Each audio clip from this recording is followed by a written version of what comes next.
Hello everyone, so good to be with you once again. It is I, Ole Gamer Joe, back with another Media Moogle review, today taking a look at Kawaii Deathu Desu.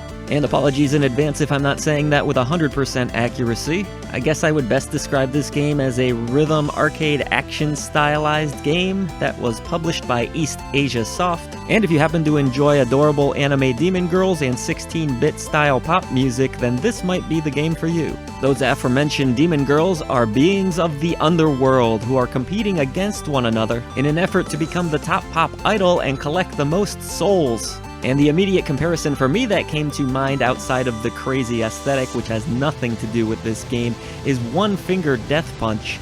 Because very similarly in Kawaii Deathu Desu, your character is centered in the middle of the screen and can attack to the left or the right, and there's only 2 buttons to use in the entirety of the game. Well, outside of the menus anyways. Rabid fanboy and girls from all over the country will be running towards you from the left and right side of the screen, I guess in an effort just to completely maul you, and your task is essentially to play a unique balancing act between the L and R buttons on your controller, mashing away at them to keep them at bay from each side at the same time, while using different characters that you can unlock throughout the game. It sounds simple enough, right? But it's actually more difficult than it may seem, because inevitably your fingers, if they're anything like mine, will really cramp up on you, and it becomes quite painful. But for some odd reason, the pleasure always seemed worth the pain to me, and that's mostly due to the fact that this game has a slew of really fun unlockables, including characters, little skirts and customizables for these characters, and levels to be unlocked, and I love unlockables in games. And particularly ones that you don't have to pay for, which this game is really quite good about. Each demon girl also has a unique ability which can be used once the bar at the bottom fills up from killing enough of your enemies,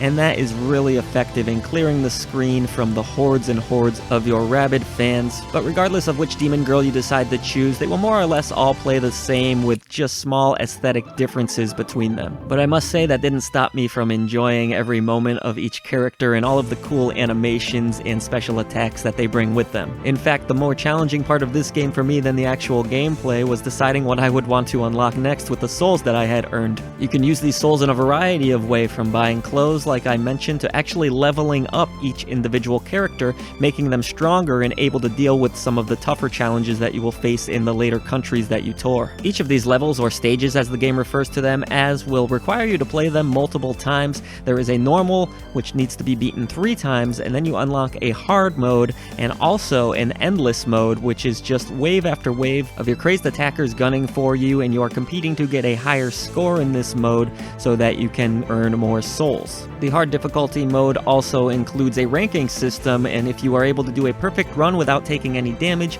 you will get 3 skulls and a bunch of souls that way as well. I've only managed to get 3 skulls in a few of the levels so far, but leveling up really does go a long ways in doing so, and let me know in the comments if you're able to do it for every level.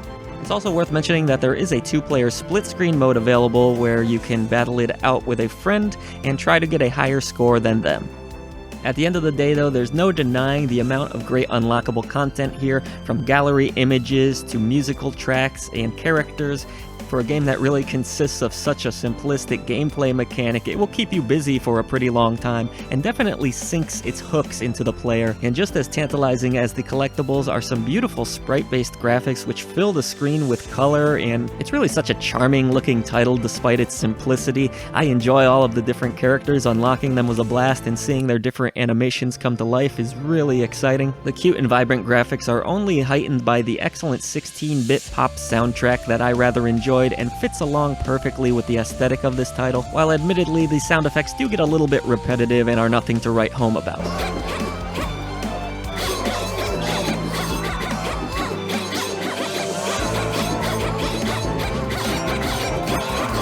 I must admit though, I'm really surprised at how this game was able to captivate me and held my attention for such a long period of time. I quite enjoyed how the different stages got more and more challenging and offered a few different ways of approaching them, even though the core gameplay always remains the same. It's really satisfying to collect various souls and spend them in different ways of your choosing. I can't wait to unlock every last little piece of content in this adorable game.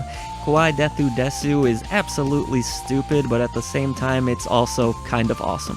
For more on Kawaii Deathu Desu and all of our other content, please head on over to MediaMoogle.net, where we have some wonderful podcasts. And if you have enjoyed our video coverage today, please do hit the subscribe button below. Thank you so much for watching.